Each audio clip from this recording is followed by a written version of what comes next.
Amrita from Star Global School. And see, we were discussing our chapter 8, the story of water.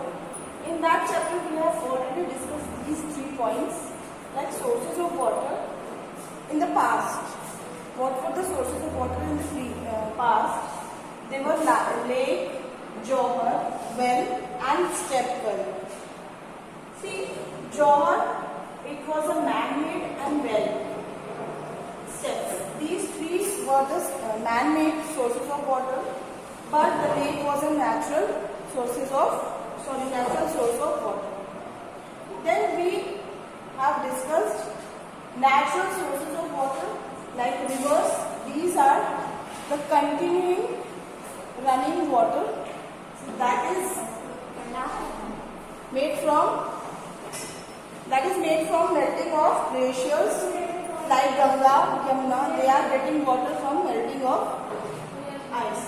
Lakes, there are large pits where the rainwater is stored for a long period of time. Ponds, they are small bits of water. Ocean and seas. See, these 2 sources of water are not suitable for drinking water because they are salty water. They are carrying salty water. Then the third was human-made sources of water. What the human has made. So they are wells. Wells, I think everybody knows what is a well. Storage tanks that is made. Now we are using a plastic tank that is kept on a roof, so we can get the water anytime. Hand pumps. These are made of metals and they are used to get excess water from the earth. Canals, they are made so that everywhere of water supply can be provided. And dams, these are big walls made into the river so that we can use this water to produce electricity as well as for providing water into the canal. Now we are going to discuss the 3 states of water. So what are 3 states of water? They are solid, liquid and gas.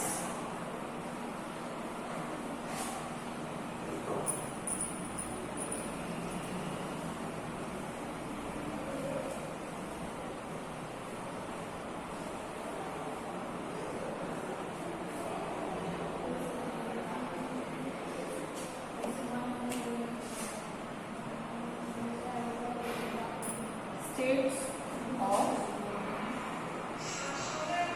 water.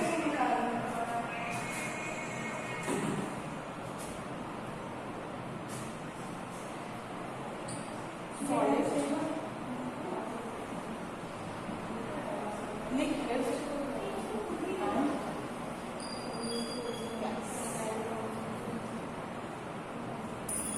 So what are these 3 states?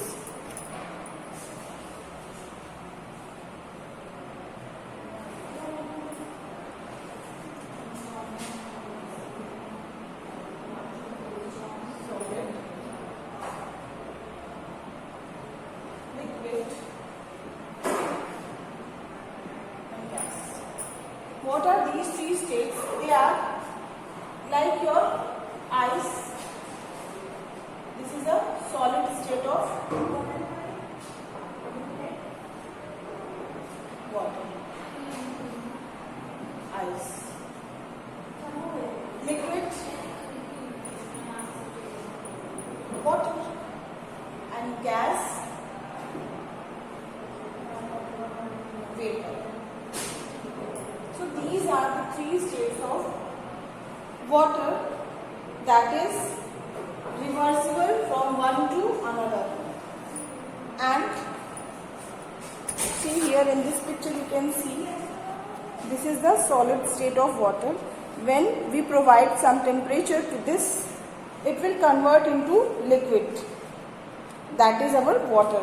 And if we are providing more temperature to this, the water will convert into vapors by the process of evaporation. So these are the three states of water: solid, liquid and gas. Here I have made a diagram that is showing you the water cycle. In this water cycle there are basically 5 methods followed by water cycle. So first one is evaporation. Actually what happens when the sunlight heats up the water bodies, the water gets evaporated from these water bodies and the water collects into these clouds.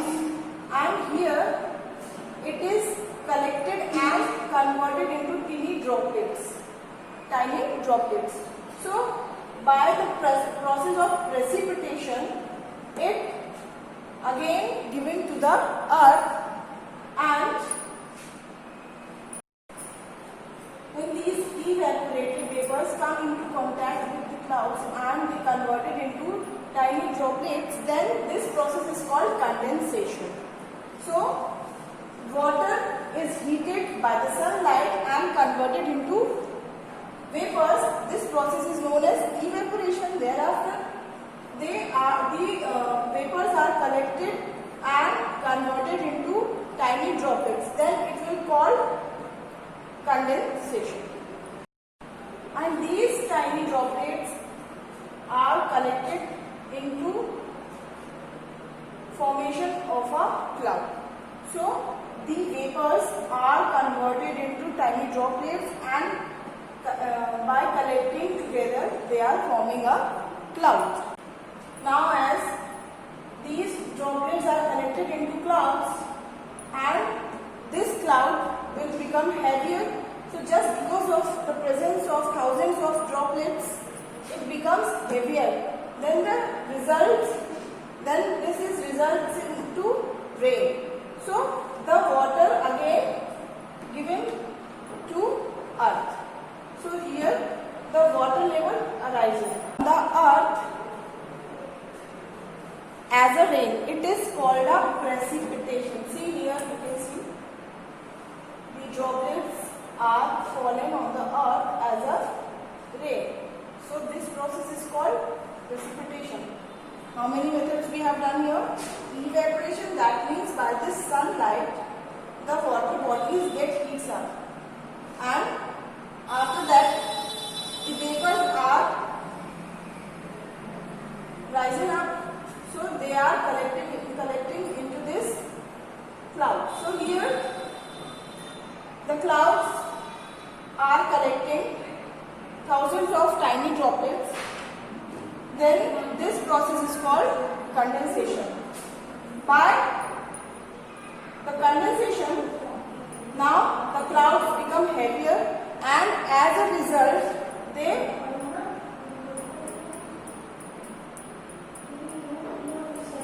rain on the earth. So the droplets are dropped down onto the earth, then it is called the precipitation. Three processes we have done: evaporation, condensation and precipitation. Now what will happen? After the precipitation, the rain fills the river. Here you can see the rain fills the rivers, lakes and oceans. Then this process is called collection. Yes, because all the water is collecting to the water bodies like lakes, rivers and ponds and seas. So the rainwater is absorbed into the ground. Here you can see. Then this rainwater is absorbed to the ground, and this adds to the groundwater concentration. Here the level of the water is rising up. They are coming onto upper side.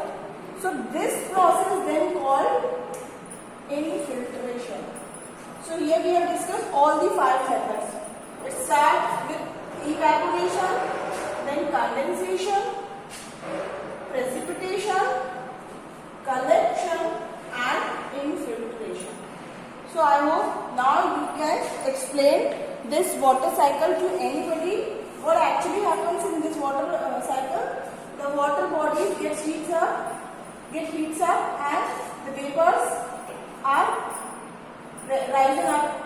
Then the water, these vapors are collecting into the clouds as a tiny droplets. Then this process is called as condensation.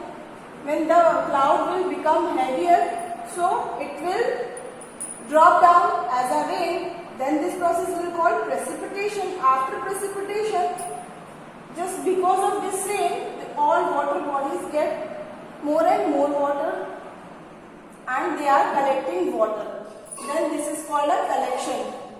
And just because of the rain, the water bodies are absorbing the water into the ground, and this adds to the groundwater concentration. Then it is called infiltration.